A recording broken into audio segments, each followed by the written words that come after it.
আসসালামু আলাইকুম। প্রিয় শিক্ষার্থীরা, নিশ্চয়ই ভালো আছো।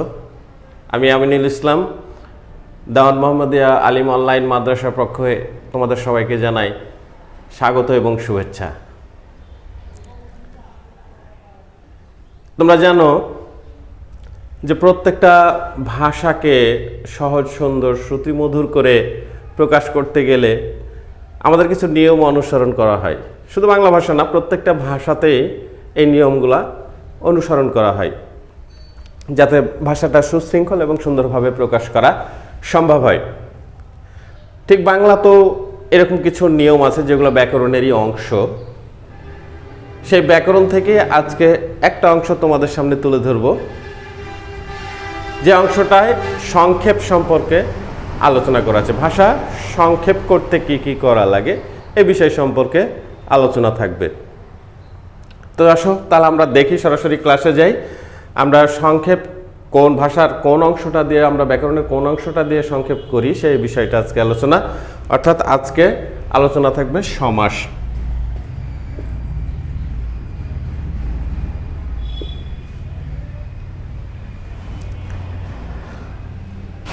এখন সমাস করার আগে আমাদের সমাস কাকে বলে সে বিষয়টা আমাদের একটু জানা দরকার। সমাসের সংজ্ঞাটা একটু জেনে নিই। সম্পর্কযুক্ত একাধিক পদ এক পদে পরিণত করাকে বলে সমাস। অর্থাৎ সম্পর্ক রয়েছে এমন কিছু পদ থাকবে, সেই পদগুলাকে আমরা একটা পদে পরিণত করব, তাহলে সেটাই হবে সমাস। একটা উদাহরণ দিয়ে বোঝাই তাহলে তোমাদের সহজ হয়ে যাবে। যেমন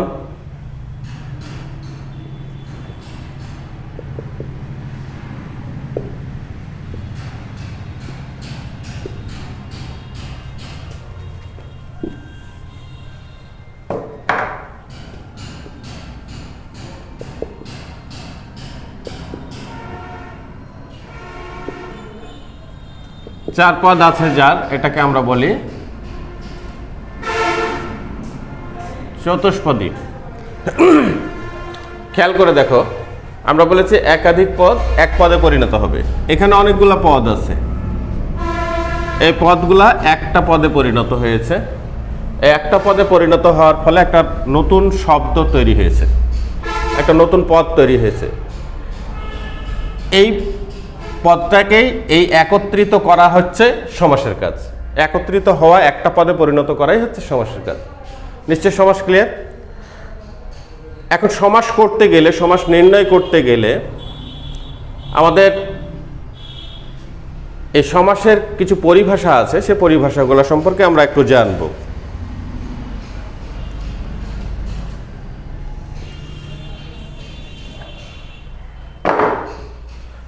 সমাস নির্ণয় করতে গেলে যে পরিভাষাগুলো আমাদের প্রতিনিয়ত স্মরণ রাখা দরকার, সেগুলোর মধ্যে যেমন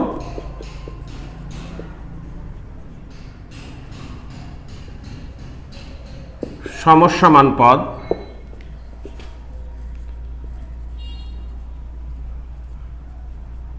সমস্ত পদ,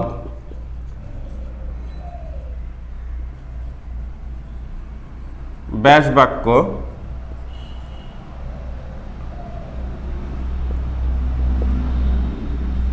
পূর্বপদ এবং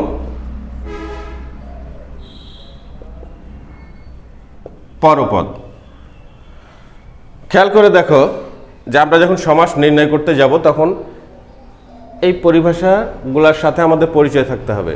কারণ পরবর্তীতে যখন সমাস নির্ণয় করবা তখন প্রত্যেকটা ক্ষেত্রেই কিন্তু এই শব্দগুলো, এই বাক্যগুলা, এই পরিভাষাগুলো কিন্তু চলে আসবে সামনে। ফলে আমাদের স্মরণ রাখতে হবে যে সমসমান পদ, সমস্ত পদ, ব্যাস বাক্য, পূর্বপদ এবং পরপদ, এই কয়টা বিষয় আমাদের একটু স্মরণে থাকতে হবে। এখন কোনটাকে কি বলি?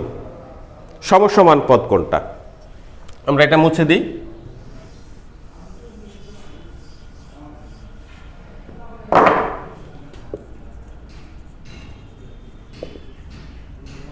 সমসমান পদ, একটা উদাহরণ দিই, আগের উদাহরণটাতে যাই।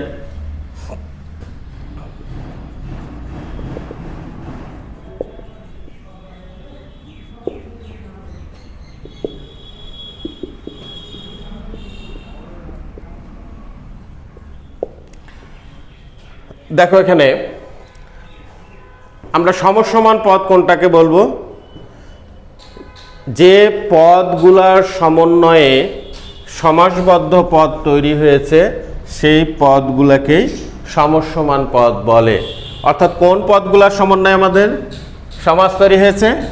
এই যে এগুলা, এই পদগুলার সমন্বয়ে আমাদের তৈরি হয়েছে সমাসবদ্ধ একটা পদ। তাহলে এই পদগুলাই হচ্ছে সমসমান পদ, অর্থাৎ এগুলাই হচ্ছে সমসমান পদ।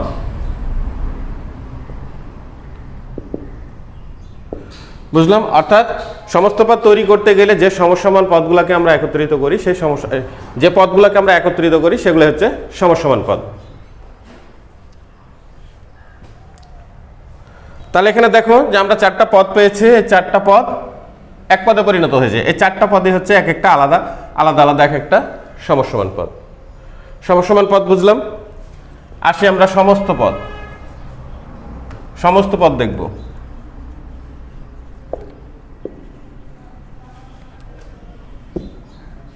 সমস্ত পদ কোনটা? এখানে আমরা পাবো, এই উদাহরণ থেকে দেখি, সমসমান পদগুলা একত্রিত হয়ে যে সমাসবদ্ধ পদটা পেয়েছি সেটাই হচ্ছে সমস্ত পদ। অর্থাৎ এটাই হচ্ছে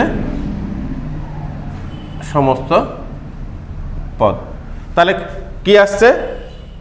যে একাধিক পদগুলার সমন্বয়ে সমাসবদ্ধ পদ তৈরি হলো, সেই সমাসবদ্ধ পদটাই হচ্ছে সমস্ত পদ। সমস্ত পদ বুঝছি আমরা। তাহলে এগুলা দেখো পাইলাম সমসমান পদ, আর এটা পাইলাম সমস্ত পদ। এবার আমরা আসি ব্যাস বাক্য। ব্যাস বাক্য কোনটা? ব্যাস বাক্য কোনটা হবে? সমসমান পদগুলাই কিন্তু ব্যাস বাক্য। খেয়াল করে দেখো, আমরা সমাসের এখানে এতগুলো সমসমান পদ পেয়েছি, এগুলো যখন একত্রিত হবে এটাই হচ্ছে ব্যাস বাক্য। অর্থাৎ সমস্ত পদগুলোকে ভাঙলে যে পাওয়া যায়, যে পদগুলো পাওয়া যায় তার সমষ্টি হচ্ছে ব্যাস বাক্য, অথবা সমসমান পদগুলোর সমষ্টি হচ্ছে ব্যাস বাক্য। অর্থাৎ সমাসবদ্ধ পদ তৈরি করতে গিয়ে আমরা যে পদগুলা পাচ্ছি সেই পদগুলা সমষ্টি হচ্ছে ব্যাস বাক্য। এখন আমরা আরেকটাতে যাই, বাকি আছে পূর্বপদ আর পরপদ। পূর্বপদ পরপদ কোনটা?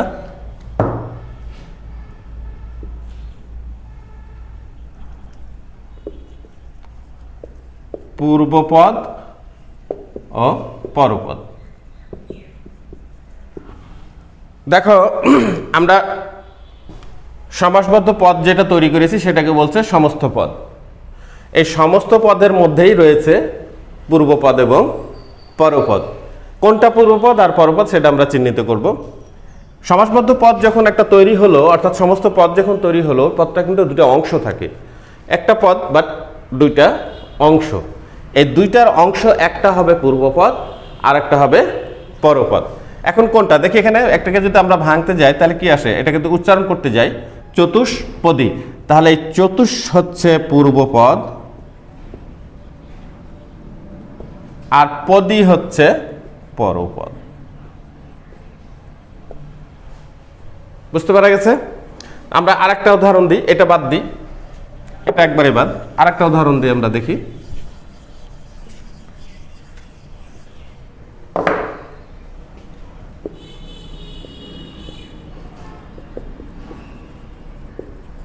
ধানের ক্ষেত। এটা এক পদে পরিণত করলে হবে ধান ক্ষেত। তাহলে আমরা পেয়েছিলাম কি? এগুলো এক একটা সমসমান পদ, এই গোটাটা হচ্ছে ব্যাস বাক্য, আর এটা হচ্ছে সমস্ত পদ। এই সমস্ত পদটাকে আমরা উচ্চারণ করতে গেলে কি দেখি? ধান ক্ষেত। তাহলে ধান হচ্ছে পূর্বপদ, ক্ষেত হচ্ছে পরপদ। নিশ্চয় বোঝা গেছে? তাহলে আমরা সমাস করতে গেলে কি কি পরিভাষাগুলো পাবো বলেছিলাম? এক হচ্ছে সমসমান পদ, দুই হচ্ছে সমস্ত পদ, তিন হচ্ছে ব্যাস বাক্য, চার হচ্ছে পূর্বপদ এবং পাঁচ হচ্ছে পরপদ। আমরা এখানে দেখলাম এই 5টায় আলোচনা হলো আমাদের এখানে। আমরা এই যে পদগুলা দ্বারা সমস্ত পদ তৈরি হচ্ছে সেগুলো এক একটা হচ্ছে সমস্যমান পদ, আর এই সমস্যমান পদগুলার সমষ্টি হচ্ছে ব্যাস বাক্য। আর সমস্যাবলার পদগুলার সমন্বয়ে যে আমরা নতুন একটা শব্দ পাচ্ছি, পদ পাচ্ছি, সেই পদটাই হচ্ছে সমস্ত পদ, অর্থাৎ সমাসবদ্ধ পদটাই হচ্ছে সমস্ত পদ। আর সমস্ত পদের দুইটা অংশ আমরা পাচ্ছি, একটা অংশ হচ্ছে পূর্বপদ আর একটা অংশ হচ্ছে পরপদ। তাহলে আমরা বুঝতে পারলাম এটা। আজকের ক্লাসটা খুব ছোট হবে, আমরা এরপরে আর একটু আলোচনা করে ক্লাসটা শেষ করব। পরবর্তী ক্লাসে আমরা সমাসের প্রকারভেদ এবং প্রত্যেক প্রকার সমাস নির্ণয় করার পদ্ধতিগুলো নিয়ে আলোচনা করব। পরের ক্লাসটা অবশ্যই ইম্পর্টেন্ট, তোমরা ওই ক্লাসটা অবশ্যই মিস করবা না। আমরা এখন যেটুক আলোচনা করবো আর একটা ছোট্ট অংশ,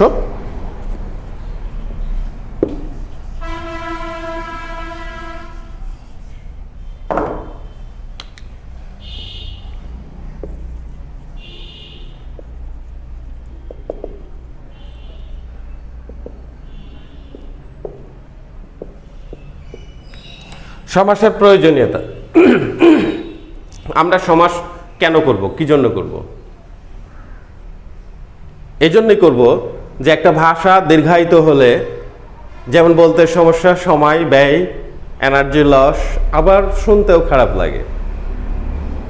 তাহলে ভাষাটাকে সুন্দর করে উপস্থাপন করার জন্য কিন্তু শব্দগুলা, বাক্যগুলা ছোট করে নিয়ে আসা হয়, যাতে অল্প কথার মধ্যে অনেক বেশি প্রকাশ পায় এবং ভাষাও শ্রুতি মধুর হয়। সেটাই হচ্ছে সমাস। সংক্ষেপ করার কাজই হচ্ছে সমাসের কাজ। তাহলে এখন আমরা কি কি দেখি, সমাসের ফলে কি কি হয়, সে বিষয়গুলো দেখলে প্রয়োজনীয়তা আমরা পেয়ে যাচ্ছি। যেমন সমাসের ফলে কি হয়? ভাষা সংক্ষিপ্ত হয়, সংক্ষিপ্ত হচ্ছে। আর কি হচ্ছে? সংক্ষিপ্ত হওয়ার ফলে ভাষা সহজ ও সরল হচ্ছে। সংক্ষিপ্ত হওয়ার ফলে ভাষা সহজ এবং সরল হচ্ছে। যখন একটা ভাষা সংক্ষিপ্ত হচ্ছে, সহজ সরল হচ্ছে, তখন কি হবে? নিশ্চয়ই সেটা শুনতে ভালো লাগবে, তো অবশ্যই শুনতে ভালো লাগবে। অতএব ভাষা হচ্ছে শ্রুতিমধুর।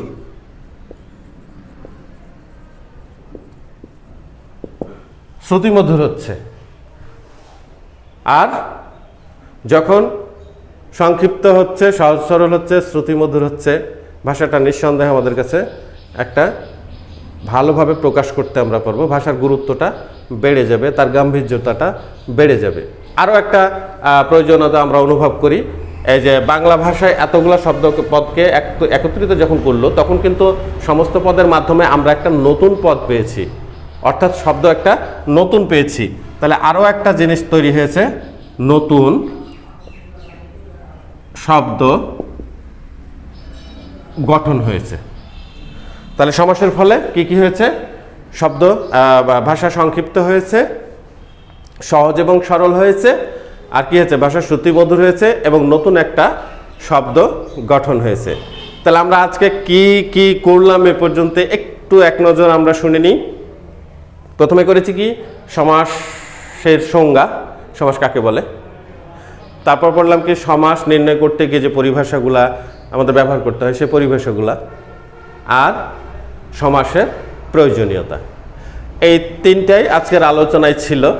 তোমরা বাড়ির কাজ হিসাবে তিনটা করবা। সমাস কাকে বলে, সমাসের পরিভাষাগুলা কি কি, আর পরিভাষাগুলো সম্পর্কে সংজ্ঞা দেবা, আর হচ্ছে সমাসের প্রয়োজনীয়তা কি, এটা বাড়ির কাজ হিসেবে আগামী দিন নিয়ে আসবে। আমরা আগামী দিন ক্লাসে সমাসের প্রকারভেদ এবং সমাস নির্ণয় করার পদ্ধতি, প্রত্যেক প্রকারের সমাস নির্ণয় করার পদ্ধতি নিয়ে আলোচনা করব। আগামী ক্লাসটা যেহেতু ইম্পর্টেন্ট, তোমরা আগামী ক্লাস অবশ্যই মিস করবে না। আজকে এ পর্যন্তই। সবাইকে ধন্যবাদ। আল্লাহ হাফিজ।